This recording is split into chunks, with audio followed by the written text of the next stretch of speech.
Assalamualaikum warahmatullahi wabarakatuh. Jadi kita mulai kuliah machine learning. Jadi walaupun sebenarnya saya sudah mengunggah itu ya video tentang materi ini ya. Jadi sebenarnya saya berharap mungkin nanti Anda sudah lihat terus mungkin ada pertanyaan gitu ya.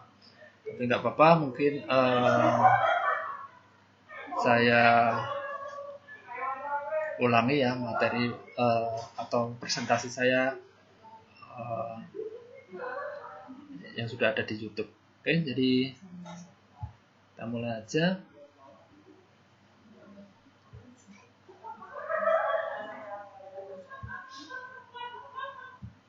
Misi Pak mau tanya. Iya, silakan. Nah, ini kelasnya gabung yang sama di Unisbank ya Pak? Atau Iya. hanya yang di itu doang gitu? Yang di... Oke, sebentar, tak hentikan sharing presentasi. Oke ya, jadi ini kelasnya gabung ya. Jadi ini kalau nggak salah itu ada dari Bina Insani, ada dari Ukrida ya. Ini masnya dari mana ini mas ya?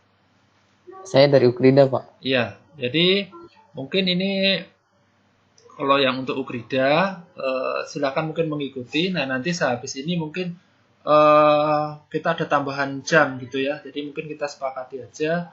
Mungkin untuk pengantar misalnya pakai Kaggle dan materi-materi sebelumnya gitu ya. Gimana? Atau mau hari yang lain? Mungkin dari Ukrida mungkin ada yang disampaikan. Ini kan biasanya saya kuliah normalnya kurang lebih 1 jam ya, paling lama itu 1 jam biasanya. Ya, jadi mungkin kalau mau ditambah untuk yang materi sebelumnya bisa saya lakukan gitu. Ya, jadi mungkin kurang lebih seperti itu. Ya, jadi ini apa ya? Ini karena maksud saya begini, di setiap materi sebenarnya mungkin nggak terlalu masalah gitu ya. Untuk materi ini semua ada. Nah nanti untuk yang karena ini kan di setiap pertemuan itu ada bahasan tersendiri gitu ya. Jadi mungkin tidak terlalu terpengaruh dengan bahasan sebelumnya, kecuali mungkin penggunaan situsnya di Kaggle gitu ya. Gitu. Ya, jadi monggo. Kalau yang dari Ukrida ya saya sebenarnya berpikir seperti itu ya. Jadi kita selesaikan ini, Anda ikuti ini aja. Nah nanti tambahannya nanti mungkin sehabis kuliah ini mungkin saya akan mengulangi lagi dari yang sebelumnya. Atau kita nanti Anda juga bisa ngikuti yang hari Jumat misalnya. Ya karena saya kuliah ini mungkin nanti saya link aja. Jadi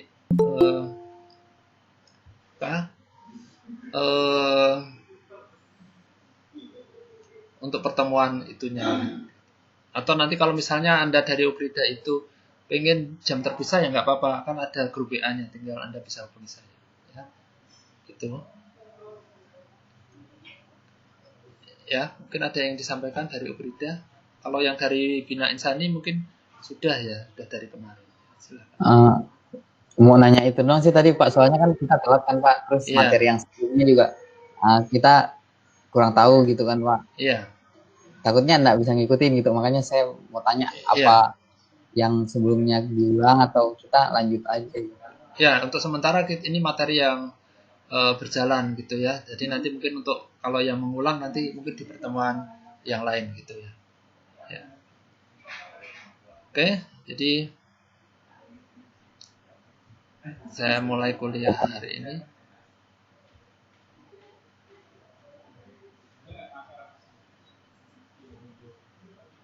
Ya, jadi terakhir kan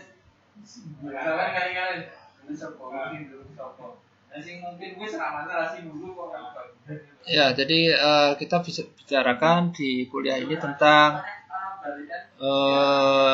logistik regresi atau ya regresi logistik ya. Jadi kalau kemarin itu kita bicara tentang regresi linear, nah sekarang yang kita bicarakan itu tentang regresi logistik ya.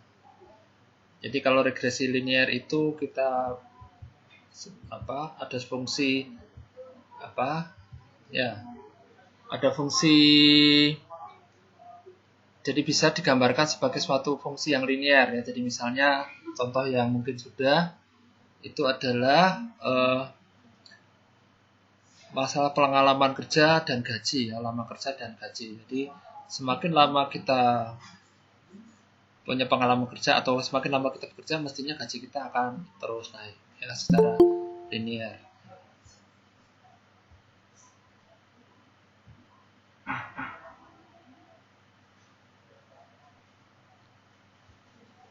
Ya, jadi seperti itu. Nah, sekarang ini untuk suatu masalah yang dalam artian ada suatu hubungan ya, ada suatu hubungan antara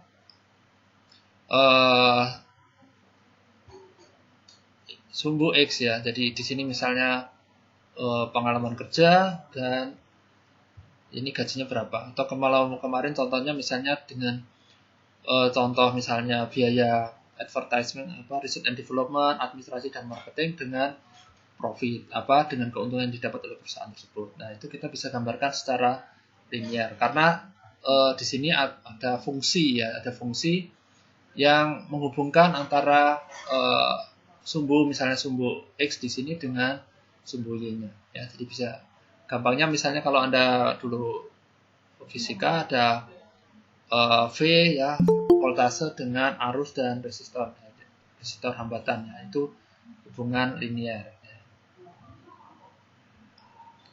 Nah, sekarang apa perbedaannya dengan yang logistic regression? Ya, jadi logistic regression di sini hubungannya adalah karena di logistic regression itu kita hanya ada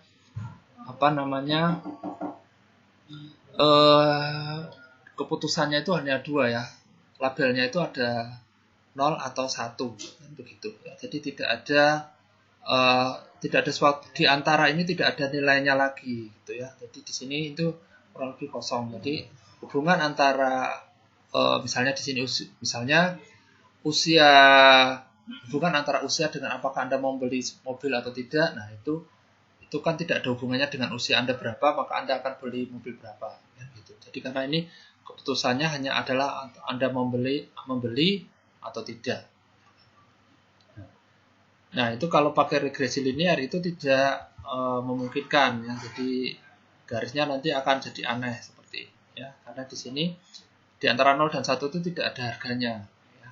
Jadi kurang lebih seperti itu karena memang kita keputusan membeli atau tidak itu kan hanya dua kemungkinan, membeli atau tidak. Oke, nah untuk mengatasi masalah seperti itu maka digunakan fungsi sigmoid ya. Jadi fungsi sigmoid itu ya akan melakukan suatu pendekatan ya. Jadi dari suatu garis distribusi data seperti ini ya, istilahnya kalau ini kan seperti scatter diagram, kita pisahkan, ini yang mau tidak membeli dan ini adalah yang mau beli. Nah, sedangkan ini usia. Dari sekian data yang ada, kita pisahkan seperti itu. Ya, jadi ini adalah fungsi sigmoid. Jadi bukan fungsi linear ya, jadi seperti itu. Nah, jadi kita lihat kalau dilihat dari garisnya, kalau ini itu adalah fungsi garis linear ya. Jadi semakin ini ke kanan maka y-nya juga akan semakin tinggi. Nah, sedangkan kalau ini ada suatu fungsi, ini namanya fungsi sigmoid ya, seperti ini, maka ini akan punya bentuk seperti itu. Ya, jadi ini adalah satu contoh kasus ya, seseorang apakah akan membeli barang atau tidak berdasarkan usianya. Ya, jadi ini misalnya ada data seperti ini ya. Jadi ini ada probabilitas bahwa seseorang akan membeli dan berdasarkan usia. Nah, kemudian kita hitung probabilitas untuk masing-masing orang tersebut. Nah, misalnya ini probabilitasnya untuk yang 24 itu 0,9, ini 0,35. Sedangkan untuk yang usia ini, usia 18 itu mungkin tidak akan membeli mobil misalnya. Dan ini akan kurang lebih probabilitasnya Nah, kalau digambarkan kurang lebih seperti itu. Nah, itu contoh sampel datanya. Nah, karena kita itu hanya punya label membeli dan tidak, maka kita normalisasikan menjadi seperti ini. Tabelannya seperti ini. Yang di bawah 0,5 itu dianggap sebagai tidak akan membeli, kemungkinan besar tidak akan beli, sedangkan yang lebih dari 0,5 itu dianggap akan membeli. Jadi ini fungsi regresinya seperti itu. Ya, jadi kurang lebih gambarannya akan. Oke, ini adalah gambaran mudahnya. Nah, sekarang kalau kita lihat contoh kasusnya. Ya, jadi di sini kita akan mencoba ya. Ini adalah contoh kasus regresi linear ya. Jadi ada suatu showroom, dia punya data user ID, jenis kelamin, usianya 6 tahun, dan estimasi gajinya kurang lebih dalam 6 bulan. Nah, kemudian dia akan mau membeli atau tidak.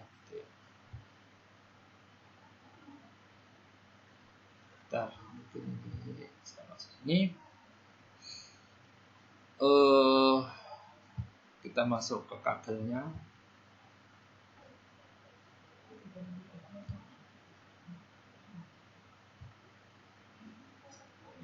Oke.